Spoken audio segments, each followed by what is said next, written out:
like I always say, guys, you can't trust the Japanese. After the Wii U was such a flop, the Switch has been a mega success already in comparison. A complete turnaround. So, how did Nintendo manage to course correct so magnificently with the Switch? Simple. They stole the plans for it. Yeah, it's basically like Star Wars, but instead of finding a weakness to the Death Star, the Rebels just built their own, and now the Empire is suing them. What's that? You'd like to see the original one, the Gamevice one, the one they totally copied? I don't know if that's really... Don't watch that! The Wikipad. What makes the Wikipad unique is that the controller attaches to the tablet, and it becomes a gaming device. The controller slides on and off very easily. Now it's a tablet again. Our controller feels just like an Xbox or PS3 controller. Yeah, you see, they're totally identical. They got the control grip thing that slides over the iPad on the Gamevice. You use the buttons to play games. It's the exact same thing. Well, I guess it's a little bulkier. It's solely a peripheral. There's none of the HD rumble, no motion controls either, and it just plays crappy mobile games. Alright, maybe the only thing it shares in common with the Switch, or more specifically the Joy-Cons, is they're controllers that you slide onto a tablet to play games. But that's enough, right? Nintendo totally copied them! It's time for the big N to pay up, right? Here's the thing, yes, copyright law, patents, all this crap, they're complicated. But a good rule to remember is just because something is similar doesn't mean it's in violation of any copyright. Basically, just saying, hey, this thing looks like my thing, isn't enough. As long as there are enough provable differences, it's not going to be considered copyright infringement. Which is why I don't see Nintendo having any issue here. Gamevice's attachments may look similar when attached to a tablet, phone, or whatnot, but they're basically just adding some buttons to a tablet, and if you own a Switch, you know the Joy-Cons have way more uses, like pretty much anything you can do with them while the Switch is docked on the TV, for instance, which the Gamevice doesn't do.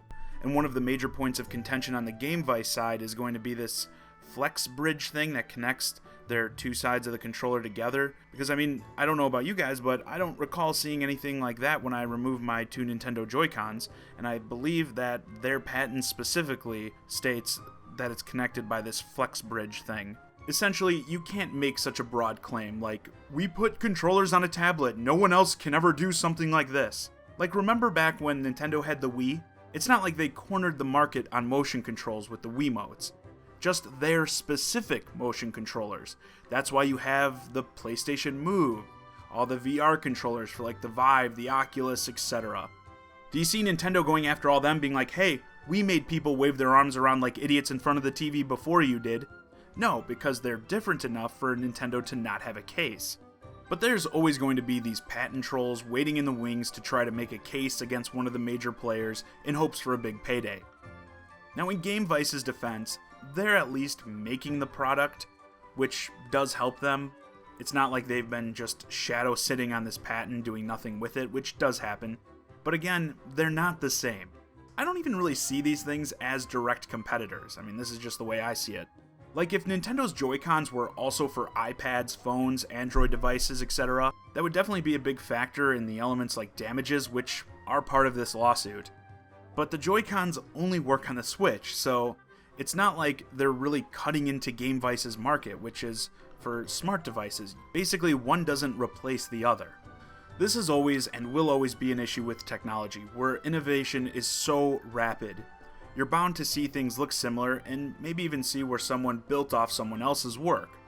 Especially with a company like Nintendo, who does so many out-of-the-box things. You're going to see more people looking to capitalize since they're such a big company. This is hardly the first time someone has gone after them for something like this, and it's definitely not the last. The good news for fans is they almost always win, and I'd say this is even more of a stretch than some of the cases we've seen in the past. And I'll throw in here, I think it's crazy ridiculous that Gamevice has said they're looking to get Nintendo to stop selling the Switch entirely. Like, geez, these guys are reaching farther than Mr. Fantastic over here.